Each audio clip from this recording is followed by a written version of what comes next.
started training in the basketball world back in 1999, and my vision was to be the best trainer in the game.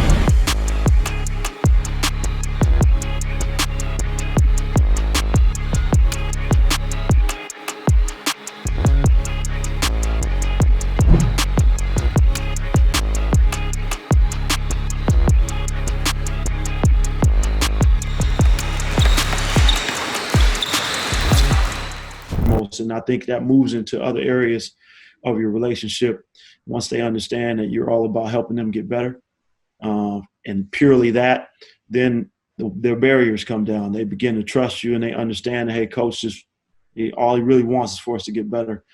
So it was pretty easy process with him because, again, it was about the work. And Kawhi was pretty similar. I didn't know Kawhi either. I had no previous relationship with him. When he got traded to Toronto. And after, maybe about a couple of weeks, I kind of let the dust settle.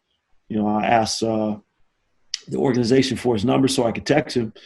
And I reached out to him and said, man, look, I've been a big fan of yours for a long time. Love your game. I love your approach.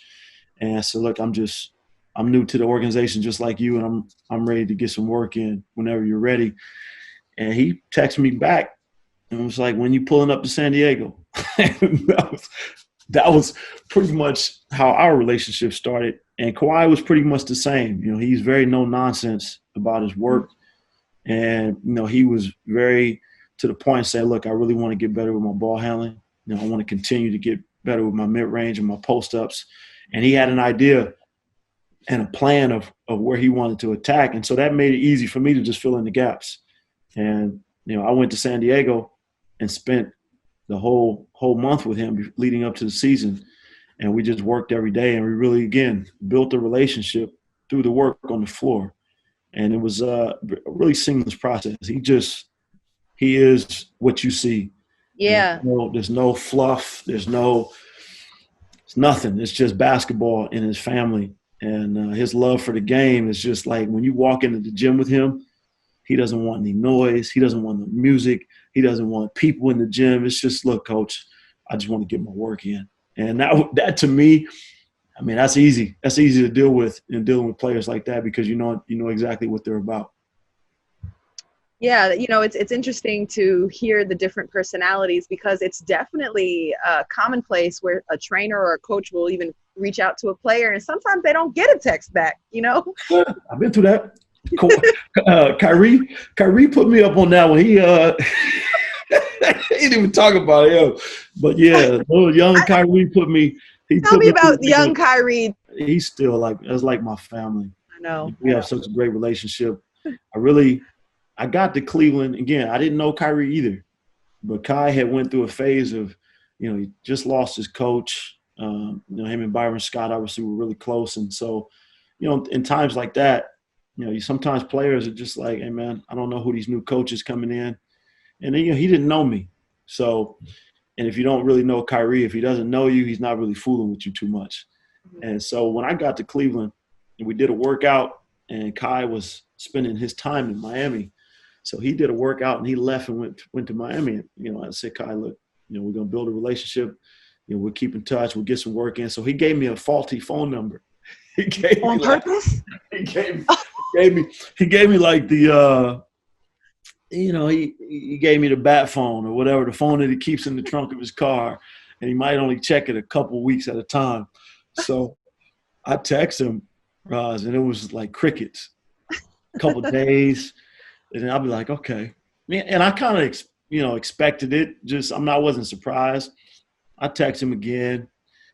I mean, he maybe like 10 days later, he'd text me back, hey, coach, man, my bad. And so after that, I was like, nah, we're not doing this. And I told Mike Brown, I said, look, I'm going to have to get on the plane and go to Miami, coach. I'm going to have to go sit down and talk to this kid face to face. And that's exactly what we did. I got on the plane. I told Kyrie, I said, at that point, I was like, look, whether this is the real number or the bat line number, I don't care. I'm coming to Miami. You tell me where we're meeting. And he hit me back and said, coach, just come to my condo. And we sat on a patio and talked for like 2 hours.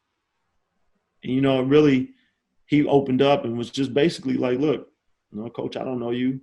You know, just how I am. If I don't really know you, I don't really make myself accessible like that. And so we had a man-to-man conversation, and we kind of put that behind us, and the rest of it is history. You know, and that's kind of how our relationship started. Right. So, you know, it's funny that Kyrie and Kobe were able to have a relationship, and one that Kyrie always reflects on so beautifully and powerfully. And I know that you actually connected them. It's funny that the two of them kind of tested you. And for those who don't know, like Kobe went at Phil's neck, and he had and kind of tested his manhood, if you will. Like, is he going to step back to me? And you know, Phil did. He respected that. And so, and then you have different personalities in LeBron and Kawhi, you know. So for Kyrie and Kobe, how do you compare the personality? Man, they're so similar, Ross. Like, again, after spending a couple of years with Kobe, I got to understand him. You know, I think he's still one of the most misunderstood individuals ever because of what people thought of him and just the outtake of his personality with his teammates, or you know, his dislike for people that didn't work hard was apparent. And if you were a teammate that didn't work hard or didn't work on your game, Kobe let you know about it, period. And so, you know, I think he was misunderstood, and I think Kyrie was misunderstood too. And so from a standpoint, not from the same angle, but just not really understanding the kid. Explain, because